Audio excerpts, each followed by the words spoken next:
Está começando um programa em Portugal com a missionária Iraci Teres. Deus de orar 3 vezes ao dia, e nesse propósito que ele tinha que orar, foi pego de que ele estava falando com o Deus dele e não estava se rendendo e nem cultuando o Deus babilônico. Outros deuses, imagens, que a Bíblia condena a adoração de imagem, e ele servia fielmente o Deus verdadeiro, o Deus único. Como resultado dele estar buscando a Deus, ele foi lançado numa cova cheia de leões famintos. A passagem de Daniel na cova dos leões é um exemplo para nós hoje de que nós passamos por prova, mas não devemos confiar no Senhor. Não devemos deixar de crer na hora da luta e da provação. Se ele não tivesse crido, talvez o Senhor não tinha mandado o anjo para guardá-lo. Dario decidiu constituir 120 sátrapas para que os administrasse todo o seu reino. Sobre eles colocou 3 presidentes, dos quais Daniel era um deles, aos quais os sátrapas deveriam prestar conta para que o rei não tivesse nenhum prejuízo. E então mesmo Daniel se destacou entre os demais presidentes e sátrapas, porque nele havia um espírito excelente. Olha só, um espírito excelente. O rei até pensava em colocá-lo sobre todo o reino. Então os presidentes e os sátrapas começaram a procurar um pretexto relacionado com a administração do reino para poder recusar Daniel. Olha só a inveja que estava aí contra Daniel, porque ele tinha um espírito excelente. Tudo que fazia bem feito, porque ele fazia como fosse para Deus. Ele servia um Deus que dava conhecimento e sabedoria para ele administrar e fazer tudo.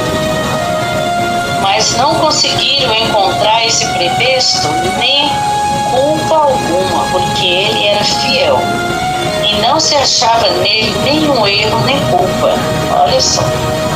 Então esses homens disseram: nunca acharemos o pretexto para acusar esse Daniel, a menos que procuremos algo relacionado com a lei do Deus que ele adora. Olha só onde eles foram procurar.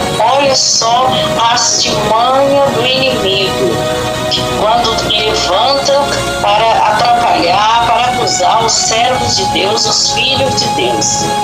Então esses presidentes sátrapas foram junto falar com o rei e disseram que o rei Dario vivia eternamente. Todos os presidentes do reino, os prefeitos, sátrapas, conselheiros, governadores, concordaram em que o rei baixe um decreto e sancione um interdito ordenando que todo aquele que nos próximos 30 dias fizer um pedido a qualquer Deus ou a qualquer homem, e não ao Senhor deles, né?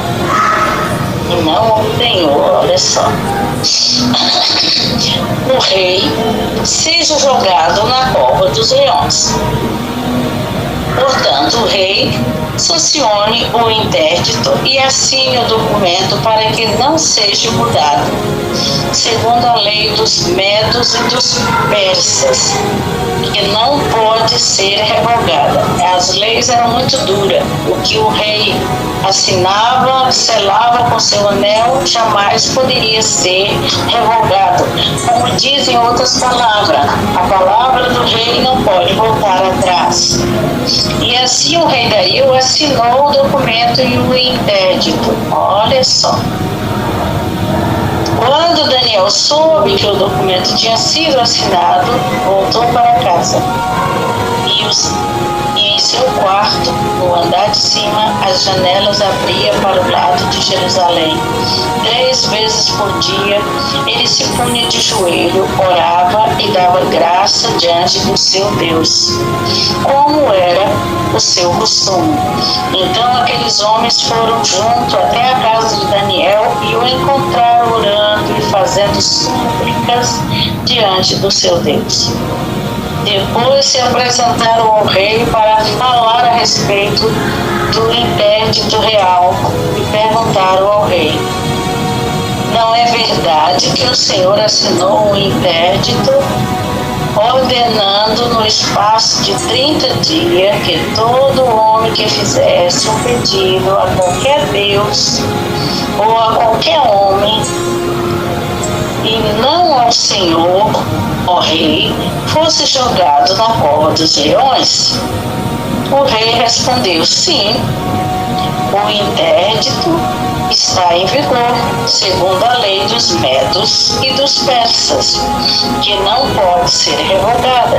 Então eles disseram ao rei: disse Daniel, que é do exilados de Judá, faz pouco caso do Senhor, ó rei, e do interdito que o Senhor assinou. 3 vezes por dia ele faz a sua oração. Ao ouvir isso, o rei ficou muito triste e decidiu livrar Daniel. Até ao pôr do sol, se empenhou por salvá-lo. Então aqueles homens foram junto até o rei e lhe disseram: lembra-se, ó rei, que é uma lei dos medos e dos persas, que nenhum interdito ou decreto que o rei sancionou pode ser mudado. Então o rei ordenou que trouxesse Daniel e o jogasse na cova dos leões. O rei disse a Daniel: o seu Deus, a quem você serve continuamente, ele o livre. Foi trazida uma pedra e ela foi colocada sobre a boca da cova. O rei selou a pedra com seu próprio anel e com o anel dos homens importantes do rei, para que nada se mudasse a respeito de Daniel. Então o rei se dirigiu para o seu palácio, passou a noite em jejum, não deixou trazer à sua presença instrumento de música e o sono fugiu dele. Ele ficou muito perturbado com a decisão que ele tomou. Pela manhã, ao romper do dia, o rei se levanta e foi depressa à cova dos leões. Olha só, estava parando muito tempo, passar a noite lá na cova, junto com os leões. Uma noite para que ele fosse devorado. E no outro dia ele estava infarto, lá entre os 2 leões e um anjo atrás. Que maravilha, coisa linda. Ao aproximar-se da cova, chamou Daniel com voz triste. O rei disse a Daniel